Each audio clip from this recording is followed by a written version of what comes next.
जो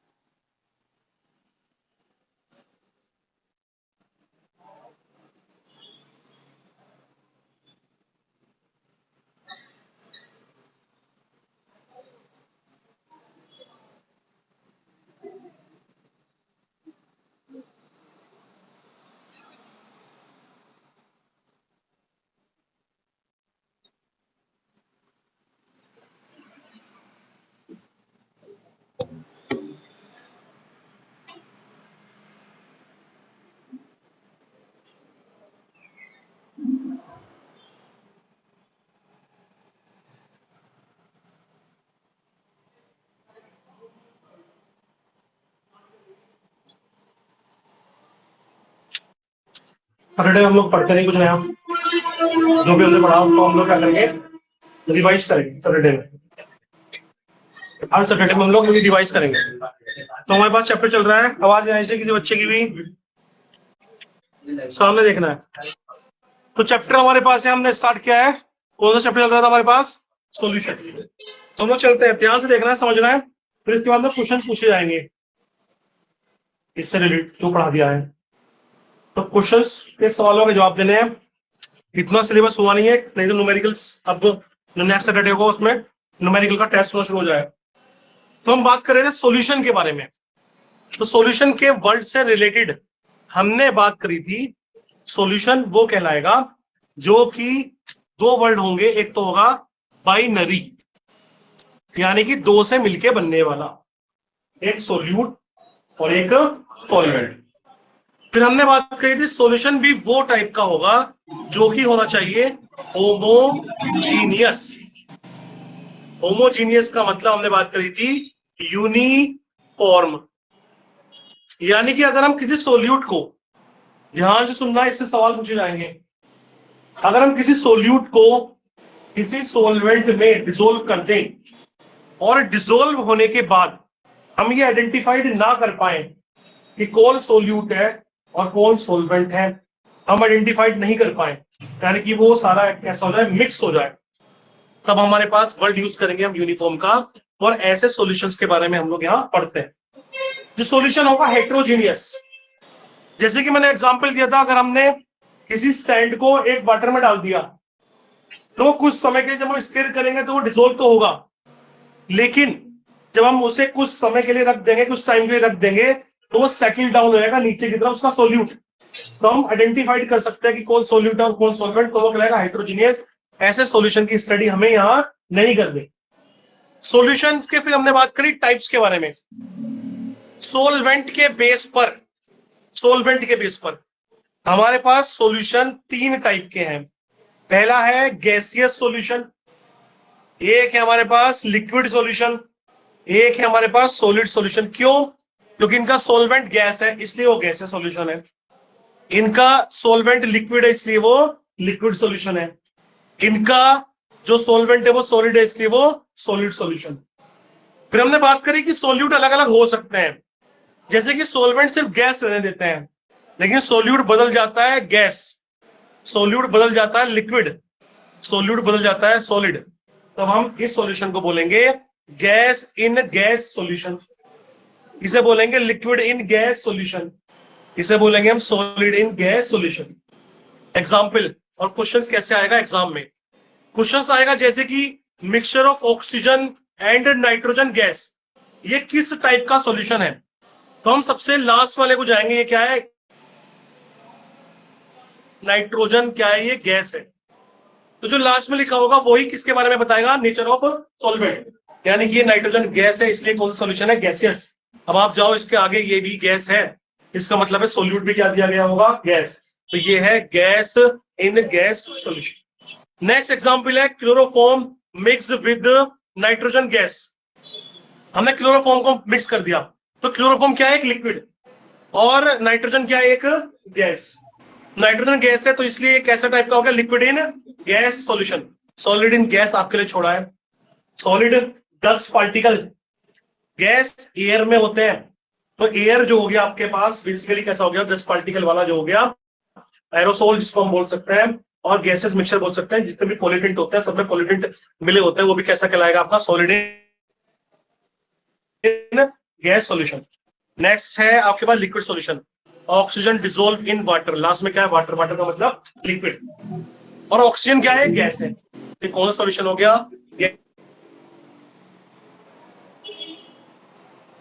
gas in liquid solution, dissolve in water. ये भी हो गया लिक्विड, ये भी लिक्विड हो गया, तो भी हो गया लिक्विड इन लिक्विड सॉल्यूशन। ऐसा ही है ग्लूकोज, ग्लूकोज कैसा है सॉलिड, वाटर कैसा है लिक्विड।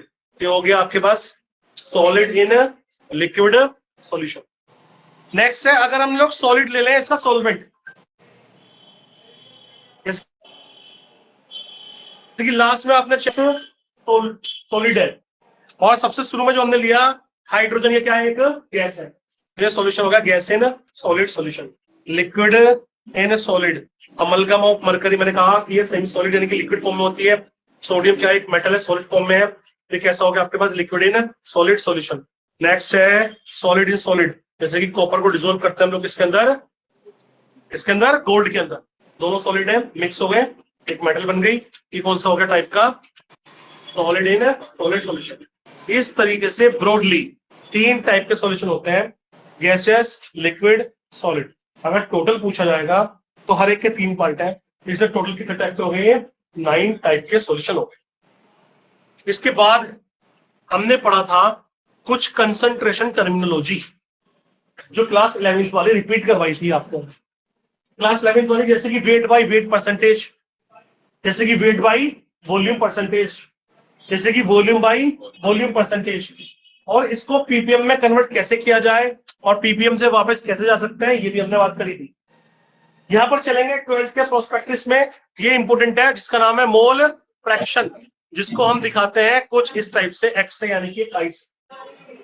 क्या है ये मोल फ्रैक्शन, तो इसके बारे में हमने समझा था कि अगर हम कोई भी एक सॉल्यूशन को बनाने की कोशिश करें, कोई भी हमने सॉल्वेंट ले लिया और उसके अंदर हमने कोई 2 या 2 से ज्यादा मोल को डाल दिया, जैसे कि मोल मैंने ए के ले लिए, मोल को बोलते हैं हम बोलते हैं एन, एक ए टाइप के मोल डाल दिए और एक हमने बी टाइप के मोल को डाल दिया, डिसोल्व कर दिया, तब हमें टोटल कंट्रीब्यूशन अगर किसी सॉल्यूशन में निकालना है तब हम मोल नहीं बोलेंगे, तब हम लोग इस्तेमाल करेंगे मोल फ्रैक्शन का।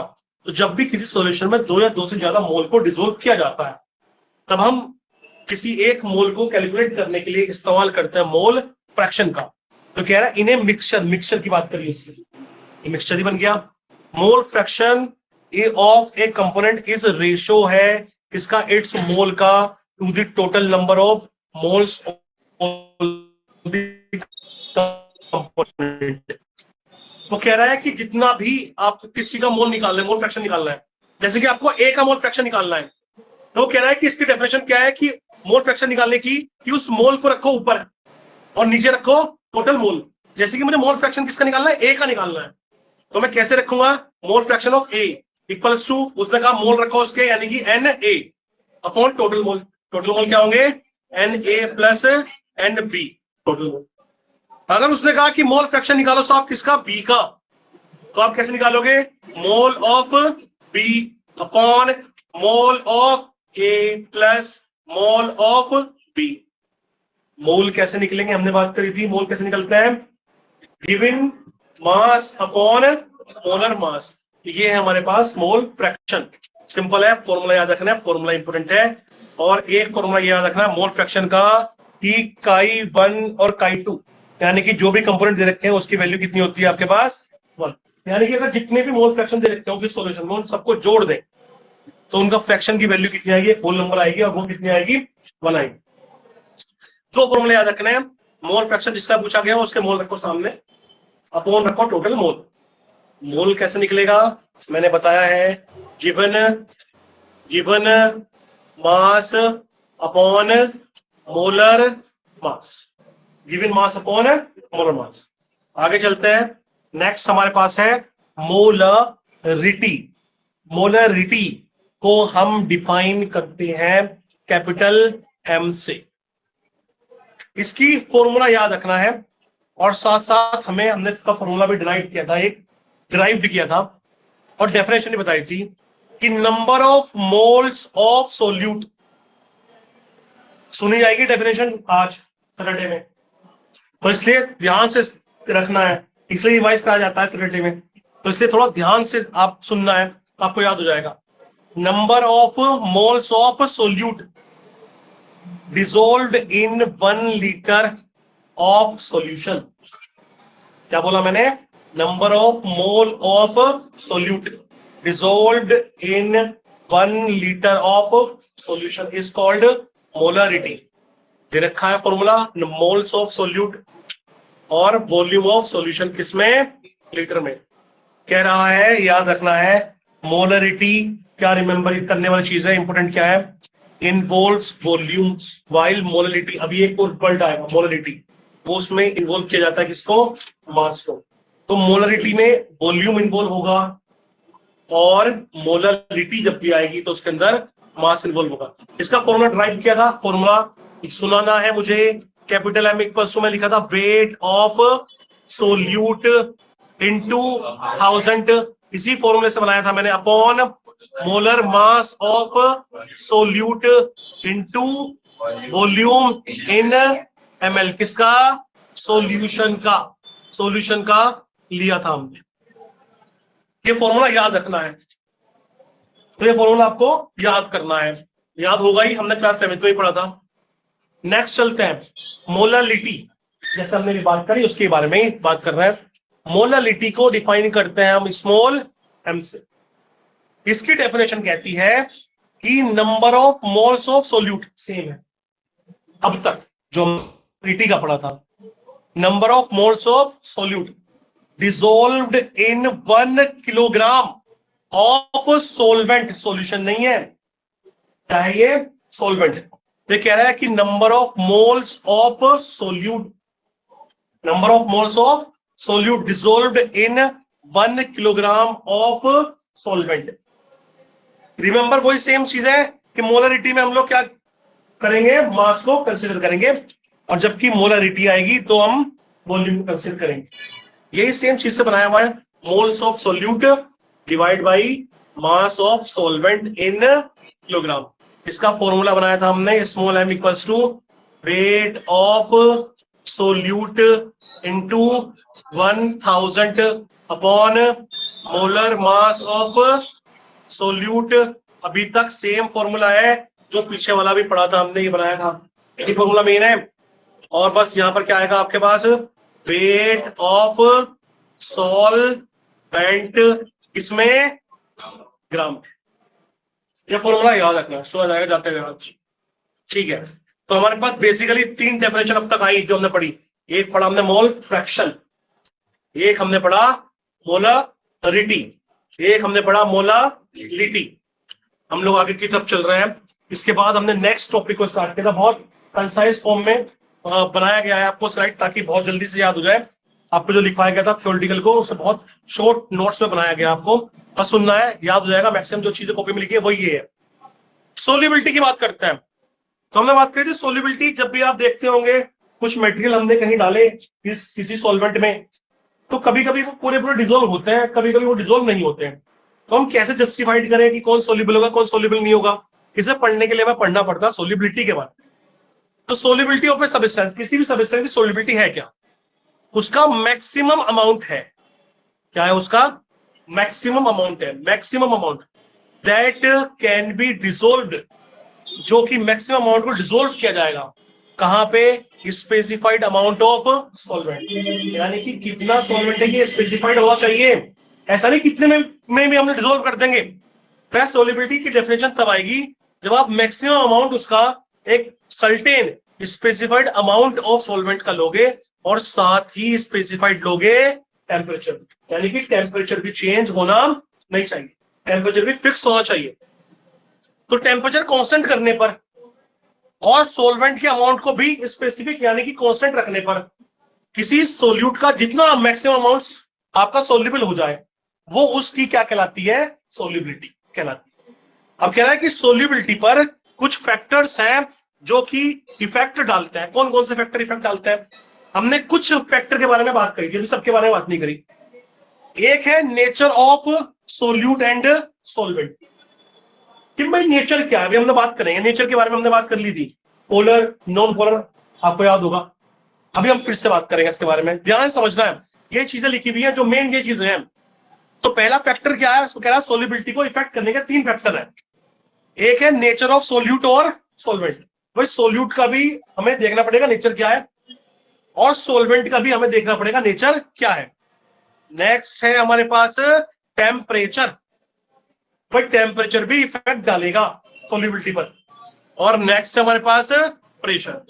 तो आपको नेचर भी चेक करना है, टेम्परेचर बना हुआ है, टेम्परेचर भी चेक करना है, और आपको प्रेशर भी चेक करना है। तो हम लोग चेक करते हैं कि चीजों को। अब कह रहा है सोल्यूबिलिटी, सबसे पहले आप देखो सोल्यूबिलिटी भी अलग अलग टाइप की होती है। ये है फर्स्ट केस, हमने पढ़ी थी फर्स्ट केस के बारे में हम लोग बात कर रहे थे। कौन सा फर्स्ट केस? पहला हम पढ़ रहे हैं solubility of solid in liquid, कि अगर हम किसी सॉलिड को किसी लिक्विड में सोल्यूबल करें, किसी सॉलिड को किसी लिक्विड में सोल्यूबल करें, तब क्या इफेक्ट पड़ेगा। तो कह रहा है कि every solid does not dissolve in given liquid.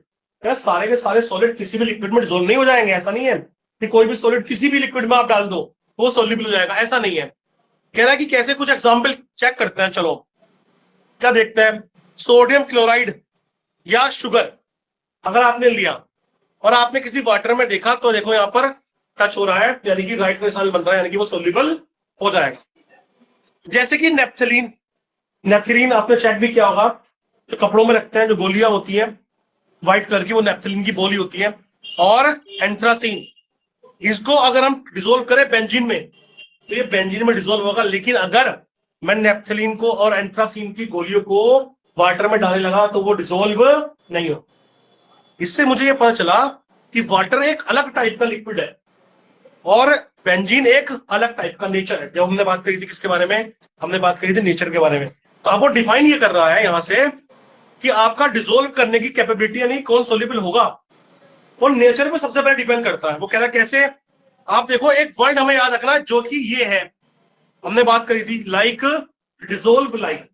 यानी कि इसका मतलब क्या है, इसका मतलब है कि जो पोलर सोल्यूट है वो पोलर सोलवेंट में ही डिसोल्व होगा, और जो नॉन पोलर है वो नॉन पोलर सोलवेंट में ही डिसोल्व होगा। इसका मतलब है, ये कहना चाहता है सोल्यूट और सोलवेंट दो टाइप के होते हैं, एक होता है पोलर और एक होता है नॉन पोलर। अब मैंने आपको डिफाइन किया था इसके बारे में भी। पोलर वो होगा जिसके अंदर चार्ज का सेपरेशन होगा, जैसे कि एग्जाम्पल है NaCl। तो NaCl टूटेगा किसमें, Na प्लस में, और Cl जिसके अंदर प्लस और माइनस टूट जाए, ब्रेक डाउन हो जाए, वो क्या कहलाएगा, आपका पोलर कहलाएगा। तो वो कह रहा है कि NaCl देखो, सोडियम क्लोराइड और शुगर, ये वाटर में डिसोल्व है। वाटर में क्यों? क्योंकि वाटर का फॉर्मूला H2O। तो H2O भी कैसा है, पोलर है, और सोडियम क्लोराइड भी कैसा है, आपका पोलर है। तो उसने कहा पोलर पोलर में डिसोल्व होगा। दूसरा, नॉन पोलर कौन होंगे, जो चार्ज का सेपरेशन नहीं करेंगे। कौन नहीं करेंगे, मैंने आपको बताया था, जैसे कि C6H12O6, जो कार्बन्स होंगे वो बिल्कुल भी आपका सेपरेशन नहीं होगा, उन पर चार्ज नहीं आएगा। जैसे कि मैंने कल एग्जाम्पल बताया था C6H6, जिसका नाम था बेंजीन। तो बेंजीन पर भी प्लस माइनस चार्ज नहीं आता। उसके साथ, बेंजीन के साथ अगर कोई और मॉलिक्यूल लगेगा तो वो डिपेंड करेगा कि हाँ भाई क्या आ रहा है, लेकिन बेंजीन पर कोई भी पॉजिटिव नेगेटिव चार्ज नहीं रहेगा। तो जिसकी वजह से ये कैसा हो जाएगा, नॉन पोलर। तो नेप्थलीन भी नॉन पोलर है, एंथ्रासीन भी नॉन पोलर है, और बेंजीन भी नॉन पोलर है। इसलिए ये non polar solute non polar में ही डिसोल्व हुआ है, वाटर में डिसोल्व नहीं हो। इसलिए अगर आपको सोल्यूबल करना है तो आपको चेक करना पड़ेगा कि अगर सोल्यूट पोलर है तो पोलर नाम के सॉल्वेंट में ही डिसोल्व होगा, और अगर वो नॉन पोलर है तो वो नॉन पोलर में ही डिसोल्व होगा। ये बात क्लियर होगी सबको? कोई भी डाउट होगा तो पूछना है। क्लियर है? ठीक है। नेक्स्ट हमारे पास है, कह रहा है कि सोल्यूबिलिटी को समझने के लिए हमें दो फैक्टर पर बात करनी पड़ती है। ये एनसीईआरटी के की पॉइंट्स है, इनसे क्वेश्चन फंस सकता है। इसको बड़ा सिंपल वे में बताया गया, पैराग्राफ की फॉर्म में दे रखा था, और आप जाके देखोगे पूरा पैराग्राफ दे रखा है सोल्यूबिलिटी के अंदर। उससे कुछ बहुत इंपॉर्टेंट की फैक्टर्स को निकाला है। एक है डिसोल्यूशन, एक है क्रिस्टलाइजेशन। तो कह रहा है कि सोल्यूबिलिटी में दो प्रोसेस होते हैं, एक डिसोल्यूशन होता है और एक क्रिस्टलाइजेशन भी होता है। डिसोल्यूशन क्रिस्टलाइजेशन क्या है हम लोग पढ़ते हैं जरा। जैसे कि मैंने कल आपको 3 सॉल्यूशन के बारे में बताया था, अभी उनके बारे में बात करेंगे। एक सैचुरेटेड था, एक अनसैचुरेटेड था, एक सुपर सैचुरेटेड था। तो हमने बात करी थी कि सुपर सैचुरेटेड सॉल्यूशन में कुछ कभी कभी क्रिस्टल बनता है, तो ऊपर की जो लेयर बन जाती है शुगर वाली कोटेड वाली, तो क्रिस्टल फॉर्म में होती है। अब ये है क्या, थोड़ा समझता है इसको। कह रहा है व्हेन ए सॉलिड सोल्यूट, जब भी कोई सॉलिड, क्योंकि हम किसके बारे में पढ़ रहे हैं, solubility of solid in liquid. Solid को किस में डिसोल्व कर रहे हैं हम लोग, लिक्विड में डिसोल्व कर रहे हैं। जब भी किसी सॉलिड को हम डिसोल्व करते हैं added to a solvent, some solute dissolve and some crystallize. वो कह रहा है दो कहानियां होती, एक कहानी होती है डिसोल्यूशन और एक कहानी होती है क्रिस्टलाइजेशन की। इन दोनों में आपस में क्या आता है, डायनेमिक इक्विलिब्रियम, यानी कि दोनों के बीच में समान चेंजेस रहने चाहिए। डायनेमिक इक्विलिब्रियम आता है। क्या डिसोल्यूशन क्या है, solute particle dissolve and increase in solution. क्या जब भी कोई आपने डाला सोल्यूट पार्टिकल को, तो सोल्यूट पार्टिकल यूनिफॉर्म हो गए, उसके साथ डिसोल्व हो गए, तो कहलाएगा प्रोसेस डिसोल्यूशन। तो कह रहा है सोल्यूट पार्टिकल कोलाइड, कि क्या बना लेते हैं, वो कोलाइड बना लेते हैं, कोलाइडल सॉल्यूशन बना लेता है, एंड सेपरेट आउट, और वो सेपरेट हो जाते हैं। और नीचे की तरफ देख रहे होंगे आप, इसके अंदर नीचे की तरफ जो है कुछ रह गए, क्रिस्टल रह गए, या ऊपर सरफेस पर क्रिस्टल रह गए। तो इस प्रोसेस को हम लोग बोलते हैं क्रिस्टलाइजेशन। वो कह रहा है solute dissolve and crystallising occur at the same rate, दोनों सेम रेट पर होता है। अब सोल्यूबिलिटी यानी कौन सोल्यूबल होगा और कौन सोल्यूबल नहीं होगा, इसको बताना चाह रहा है। पहले बताया उसने पोलर नॉन पोलर से, अब वो बता रहा है दो प्रोसेस से, कि दोनों के बीच में रेट रहता है। अगर रेट शिफ्ट हो गया क्रिस्टलाइजेशन की तरफ, तो क्रिस्टल यानी कि सोल्यूट पार्टिकल ज्यादा अमाउंट में होगा सोलवेंट में, तो वो सोल्यूबल नहीं होगा। और अगर वो ज्यादा सोल्यूट पार्टिकल डिसोल्व हो गया पूरी तरीके से, तो यानी कि सोल्यूबिलिटी क्या हो जाएगी, बढ़ जाएगी। तो वो सोल्यूबिलिटी को ही समझाने की कोशिश कर रहा है, लेकिन दो तरीकों से समझाने की कोशिश कर रहा है, एक डिसोल्यूशन प्रोसेस से और एक क्रिस्टलाइजेशन प्रोसेस से। अब हम लोग आगे की तरफ चलते हैं। वो कह रहा है कि हमने जो सॉल्यूशन पढ़े, टोटल जो पढ़ के आए हैं हम लोग, वो 3 टाइप के पढ़ के आए हैं, एक गैसियस सॉल्यूशन, एक लिक्विड सॉल्यूशन और एक सॉलिड सॉल्यूशन हम लोग पढ़ के आए। कह रहा है अब अगर हम बात करें सोल्यूबिलिटी के बेस पर, इनको भी हम 3 पार्ट में डिवाइड करते हैं। पहला है सैचुरेटेड सॉल्यूशन। सैचुरेटेड सॉल्यूशन क्या है देखते हैं जरा। मैंने कल आपको बताया भी था, आपने कोई बीकर लिया और कोई सॉलिड सॉल्यूट को डाल दिया। अब सॉलिड सॉल्यूट को जैसे आपने डाला, वो क्या हो गया, डिसोल्व हो गया। Solution which no more solute can be dissolve, unsaturated solution which more solute can be dissolve. अगर आपने डाला और वो पूरी तरीके से डिसोल्व हो गया, फिर आपने दोबारा से डाला, फिर वो डिसोल्व हो गया, तो इसका मतलब है डिसोल्यूशन का रेट अभी हाई है। इसका मतलब है जो भी आप सोल्यूट पार्टिकल ले रहे हो वो डिसोल्व हो रहा है, तब वो कहलाएगा अनसैचुरेटेड सॉल्यूशन। यानी कि सोल्यूट को लिखा है ना, मोर सोल्यूट कैन बी डिसोल्व, यानी कि और भी सोल्यूट अभी आप डिसोल्व कर सकते हो। लेकिन जब आप एक ही टाइप के सोल्यूट को बार बार डिसोल्व करते रहोगे, तो एक समय ऐसा आएगा कि सोल्यूट जाके नीचे की तरफ सेटल हो जाएगा, यानी कि no more solute can be dissolve, कि अब आप सोल्यूट को डाल रहे हो तो वो डिसोल्व नहीं हो रहा, वो क्या हो रहा है, सेटल डाउन हो रहा है। ऐसा सॉल्यूशन जिसके अंदर सोल्यूट घूमता नहीं है, डिसोल्व नहीं होता, वो कौन सा सॉल्यूशन कहलाता है, सैचुरेटेड। तो पहली बात, जिसके अंदर सोल्यूट को डिसोल्व किया जा सकता है वो कहलाएगा अनसैचुरेटेड, और जिसके अंदर सोल्यूट को डिसोल्व नहीं किया जा सकता वो कहलाएगा सैचुरेटेड। एक और बताया था कि अगर हम सैचुरेटेड को क्या कर दें हम लोग, हीट कर दें, तो हीट करने पर वो वापस कन्वर्ट हो जाएगा किसके अंदर, अनसैचुरेटेड में। लेकिन यानी कि डिसोल्व हो जाएंगे, जो सॉलिड पार्टिकल नीचे पड़े हैं वो हीट करने पर डिसोल्व हो गए, तब वो कहलाएगा सुपर सैचुरेटेड सॉल्यूशन कहलाएगा। लेकिन जैसे आप हीट करना बंद करोगे, आप उसे कूल कर दोगे, रूम टेम्परेचर पे आ जाएगा वापस से वो सोलिडिफाइड हो जाएगा। इसलिए ऐसा सॉल्यूशन कैसा कहलाता है? अनस्टेबल कहलाता है। कैसा कहलाता है? अनस्टेबल कहलाता है, याद रखना है। अनस्टेबल होता है। कौन अनस्टेबल होता है? Super saturate. मैंने आपको यह भी बताया था कि टेम्परेचर क्या काम करता है। टेम्परेचर के बढ़ाने पर जो हमारे सोल्यूट पार्टिकल हैं वो डिसोल्व हो रहे हैं। क्यों? क्योंकि उसका सरफेस एरिया इंक्रीज होता है। सरफेस एरिया इंक्रीज होने की वजह से आपके जो भी सैचुरेटेड है वो वापस से अनसैचुरेटेड की तरफ शिफ्ट हो जाते हैं, लेकिन तब तक जब तक आप हीट प्रोवाइड कर रहे हो। ये किस लॉ के अंडर में आता है? मैंने आपको बताया था, ली चैटलियर प्रिंसिपल। याद रखना है, पूछा जा सकता है एग्जाम में। ली चैटलियर प्रिंसिपल इसके बारे में बताता है। चलिए आगे चलते हैं। नेक्स्ट है इफेक्ट ऑफ टेम्परेचर। इसके बारे में भी हमने बात करी थी। इफेक्ट ऑफ टेम्परेचर जो मैंने यहाँ पे आया हूं सुपर सैचुरेट में, उसी के बारे में वो अलग से डिफाइन कर रहा है कि टेम्परेचर का क्या इफेक्ट पड़ेगा। Solubility of A solid in liquid significantly affected by temperature change. कह रहा है कि सॉलिड की जो सोलिबिलिटी है उस पर सबसे ज्यादा इफेक्ट पड़ता है। किसका इफेक्ट पड़ता है? टेम्परेचर चेंज का इफेक्ट सबसे ज्यादा पड़ता है। किसने बताया ये? ली चैटलियर प्रिंसिपल। याद रखना, सारे की पॉइंट इसके अंदर दिए गए हैं।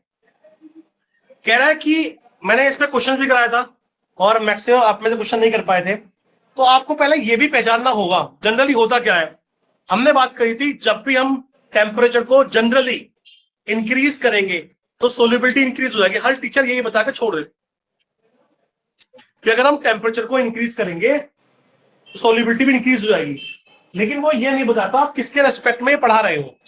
वो कह रहा है कि टेम्परेचर के इफेक्ट की वजह से रिएक्शन भी दो टाइप की होती है। एक होता है एंडोथर्मिक और एक होता है एक्सोथर्मिक। इसलिए डिसोल्यूशन भी दो टाइप का होगा, यानी कि सोल्यूबिलिटी। डिसोल्यूशन का मतलब सिंपल सोल्यूबिलिटी। ये भी दो टाइप की होगी, एक तो एंडोथर्मिक के लिए और एक एक्सोथर्मिक के लिए।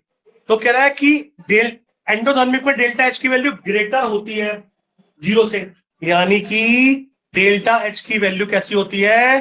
पॉजिटिव। पॉजिटिव वैल्यू है, इसका मतलब है वहां पर हो सकता है तुम्हें एग्जाम में वैल्यू दी गई हो किसी रिएक्शन को, तो आपको आइडेंटिफाइड करनी है कि वो प्लस में है कि वो माइनस में। अगर वो प्लस में है तो वो एंडोथर्मिक है। एंडोथर्मिक के केस में टेम्परेचर बढ़ाओगे तो सोलिबिलिटी भी बढ़ेगी और टेम्परेचर घटाओगे तो सोलिबिलिटी भी घटेगी।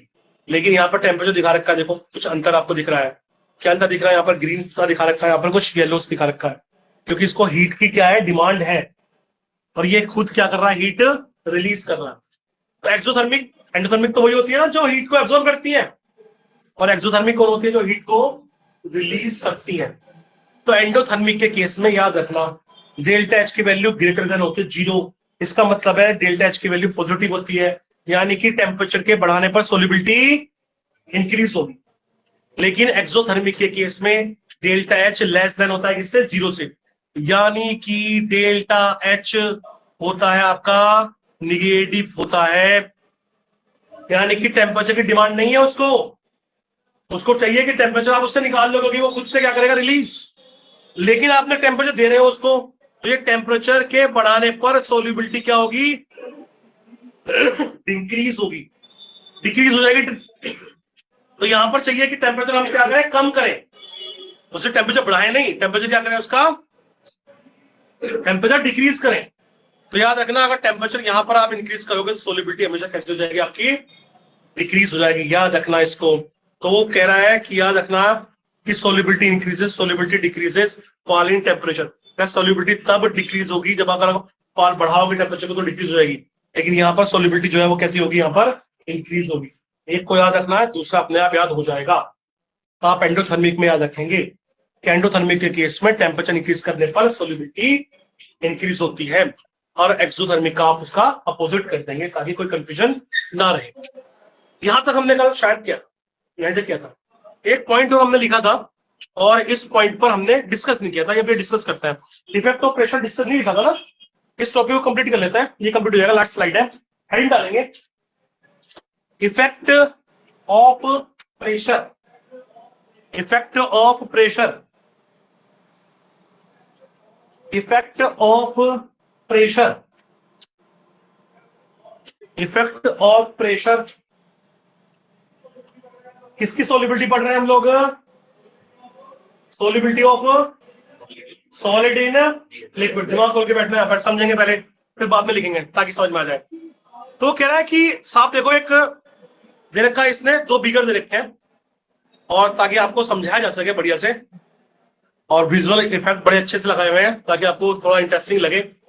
एक है लो प्रेशर, एक है हाई प्रेशर। कैसे लगा? देखो ये पिस्टन दिख रहा होगा आपको, दिख रहा है ना पिस्टन, ये पिस्टन यहाँ पे लगाया गया है।